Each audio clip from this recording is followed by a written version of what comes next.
Bybelstories vir beginners opname 4. Hierdie opname gaan oor Isak en die seun wat hy uitgespreek het oor sy seun, wat hy dink het Esau was, nadat Jakob 'n slim streek getrek het en toe moes vlug, maar later ook teruggekom het om vrede te maak met sy broer. Isak se seun. Toe Isak al 'n ou man was, kon hy nie meer mooi sien nie. Hy het sy oudste seun Esau geroep: "Bring vir my gunsteling kos, dan sal ek vir jou God se seën gee." "Ek sal spesiale ete vir pa maak," het Esau gesê. Toe gaan jag hy 'n bokkie om dit gaar te maak. Isak se vrou Rebekka wou hê Jakob moet God se seën kry. Terwyl Esau gejag het sy vir Jakob van haar plan vertel. Sy het Isak se ete gemaak. Sy het 'n bok se vel om Jakob se arms vasgemaak. Jakob het die ete na sy pa toe gevat. Toe hy klaar geëet het, het Isak sy seun geseën. Isak het gedink Jakob is Esau. Daarom het hy vir Jakob sy seun gegee. Toe Esau terugkom, vind hy uit wat gebeur het. Esau was baie kwaad. Hy wou vir Jakob seermaak. Rebekka het vir Isak gevra om vir Jakob weg te stuur na sy oom Laban se huis toe. Jakob se droom.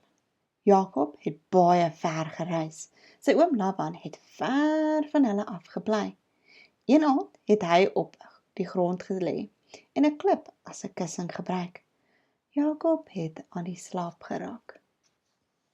Jakob het gedroom van 'n lang leer wat van die grond tot by die hemel strek. Engele het op en af geklim met die leer. God het gesê: "Ek is by jou, Jakob.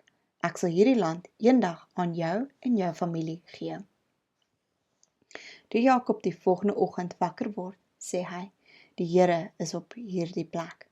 Jakob het sy klipkussing regop gesit om altyd te onthou wat hy daar gedroom het. Jakob het God geloof.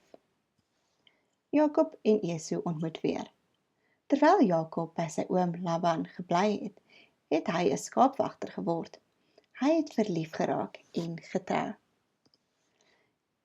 God het vir Jakob geseën met baie seuns. Jakob het ook baie skape, donkies en kamele gehad. Op 'n dag het God vir Jakob gesê om na sy land toe terug te gaan. Jakob wou teruggaan, maar hy was bang vir sy broer Esau. Hy het gedink Esau is nog kwaad vir hom. Maar Jakob het gedoen wat God gesê het. Hy en sy gesin het al hulle goed opgepak. Jakob het sy werkers vooruitgestuur met geskenke vir Esau. Jakob was verbaas toe Esau na hom toe gehardloop om hom te groet. Esau het vir Jakob 'n stywe druk gegee. Hulle was baie bly om mekaar te sien. En dit is die einde van vandag se storie. Kom ons bid. Here, ek wil net vir Ruby Ann kom seën met u liefde, dat sy sal weet, maak nie saak waar sy gaan en wat gebeur nie. U is by haar en u sal haar nooit alleen los nie. Here, ek wil kom bid dat u seën op haar sal rus, dat sy u goedheid en guns sal beleef in haar lewe, Here.